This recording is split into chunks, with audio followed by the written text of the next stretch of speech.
May 6th.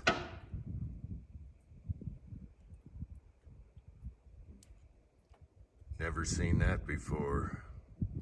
Must be that global warming. Yeah. Hello, this is Uncle Jim. Feel like doing a milk jug test today. So the theme this time is, say you have a lever action in 357 with a suppressor and you want it quiet, but you want expansion, and you can hold more rounds in 38 than 357. So let's do this test. So the bullet today is, let me show you. These are Winchester 158 grain. And these were super cheap in the 90s. Luckily, I still have some of them. And if they work well, I can load them up for that self-defense situation. So we're going to shoot 38s instead of 357. Keep it quiet. And I just got to figure out what powder I want to use. I want the max feet per second with less pressure. And we'll see. Let's look in the books. Okay, so in the lineman manual, they have a 158 grain jacketed hollow point, but it's a Hornady. And you can see there's going to be a difference in volume. This is going to take up more volume as a bullet if it's crimped on the cantilever there. Now, right here, I'm noticing that accurate number 5, my nemesis, has the most feet per second in a revolver, okay? And the pressure's not bad, okay? So if you compare all that, most feet per second with accounting for pressure, that's not bad. So maybe we go with the accurate number 5. Now, I hope I don't go sonic with a 16-inch barrel, but I think we'll be okay. So there's that for jacketed data. However, if you go over to lead data, all right, so we come over to the lead bullet, 158 grain, and things are totally different. Now, for one, the volume is going to be similar to this. The cantilever is up here with the crimp groove, and these will be more similar as far as taking up volume. And also lead is faster in a barrel than jacketed. So there's some wacky stuff here. So we're back to the accurate number 5, and it's still up there in feet per second. However, with 5.5 grains, it's 857. And in the jacketed data, where'd I go here? With 5.8 grains, more powder, it's only 821 feet per second. Now here's one that's really, really different. True Blue. Where'd the True Blue go? True Blue, 4.8 grains, jumped way up to 899 feet per second.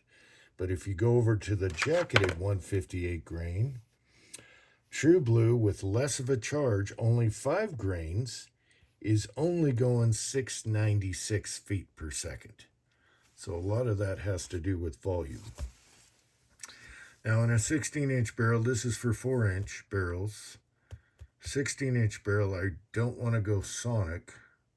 So maybe I don't go with the number 5, or some of these, like Tight Group jumped way up here. 3.3 grains is 895 feet per second. So I don't want to go too fast. I think I'm just going to go with the 231 or the number 5. I'm not worried about max loads or plus P because lever actions are strong. So let me figure out which powder I'm going to dig out, and we'll load around and hit some jugs with it. Maybe I'll bring the chronograph out and see how true it is at my altitude. Well, it won't tell the truth, but the difference in a 16-inch barrel. So I want quiet, but I want pow. And I want expansion out of a bullet that's really meant to be a 357 bullet. So here's the bullet. That's really meant to be a 357, not a 38, in a revolver especially. But in a 16-inch barrel, totally different animal. All right. Okay, went with accurate number 5. Even though I get unburnt powder with the stuff, it always shot well, other than that.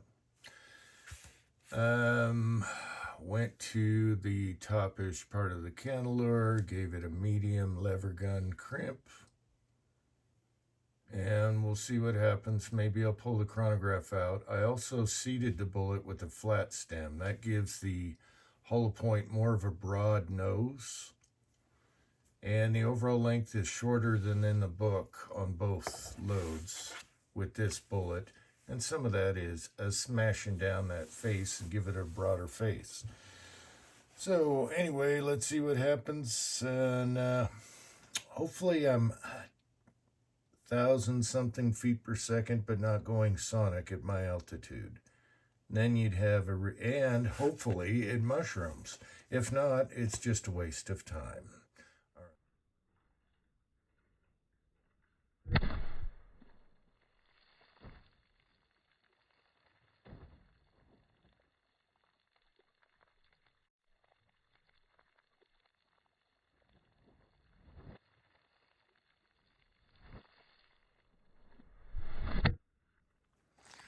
Okay, I can tell this didn't go well, judging by the jugs.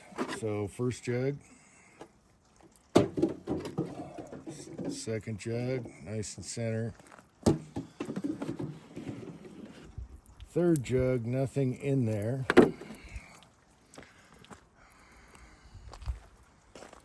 I thought it was going to be in the fourth jug, but no, it's in the fifth jug. So that's bad, bad, bad. Unless you want penetration and no mushroom. So stay up there, come on. Ah, jeez.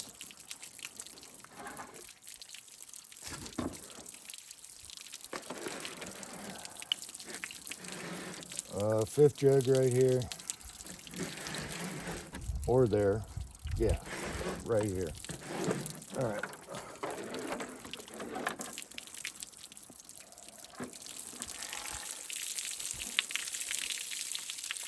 Oh, not good at all. I did better with Ohas crosses. That's bad. Bad. Well, there was a waste of my day. Yeah, these are suited for 357. All right, let's see if we lost anything. Wasted jugs. Cluster. All right, pretty much what I figured. I went with accurate number 5. Didn't go plus P, but trying to stay around 1,000-something feet per second. Total fail, unless you want penetration. So let's do the unburnt powder test, because with accurate number 5, I get unburnt powder.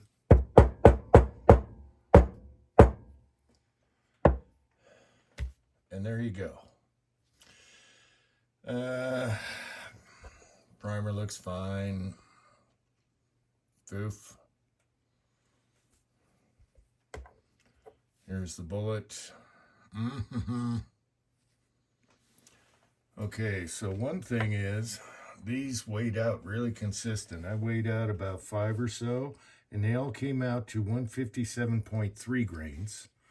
On this one, I weighed it before I loaded it, and it was 157.3 plus because it flickered on the scale. And we got 157.3, so it lost nothing.